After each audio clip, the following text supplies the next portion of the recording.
আপনি প্রতিদিন চেষ্টা করেন একটা ভালো কাজ করার জন্য, দেখবেন বেলা শেষে আপনার আমলনামা বড় হয়ে যাবে।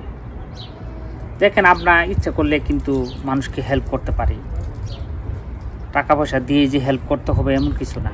দেখবেন রাস্তা দিয়ে এক বৃদ্ধ ভ্যান চালিয়ে যাইতেছে বা কিছু সামান আনিছে, সে কষ্ট করে উপর দিকে উঠতে পারতেছে না, তখন আপনি একটু গেলেন, যাই তার ভ্যানটা একটু ধাক্কা দিয়ে উপর দিকে উঠাই দিলেন, এটু কিন্তু আপনি নেকির কাজ, সোয়াবের কাজ।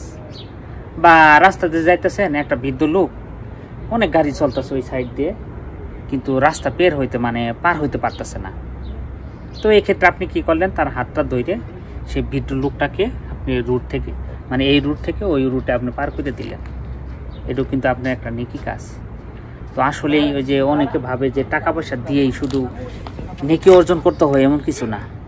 যারা অসহায় মানুষ তাদের পাশে যায় দাঁড়ান, যারা সবচেয়ে নেকি কাজ কি জানেন, যারা ক্ষুধার্ত ব্যক্তি তাদের যদি আপনারা খাওয়ান, সবচেয়ে নেকির কাজ।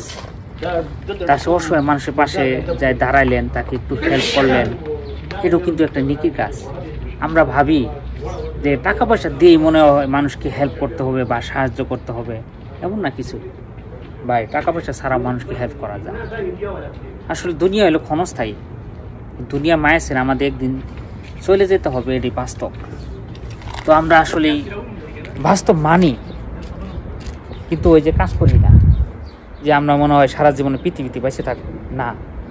পৃথিবী মায়াছেন, আমাদের চলে যেতে হবে। তাই আমরা যতটুকু পারি মানুষকে হেল্প করব, সাহায্য করব, অসহায় মানুষকে হয়তো যতটুকু পারি সামর্থ্য আছে তাকে খাওয়াবো, সবচেয়ে বড় নেকির কাজ।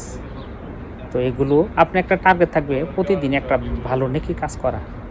দেখবেন আপনি বেলা শেষে আপনি আমলনামায় ছোট ছোট হেল্প এবং সাহায্য দেখবেন কাজে লাগবে।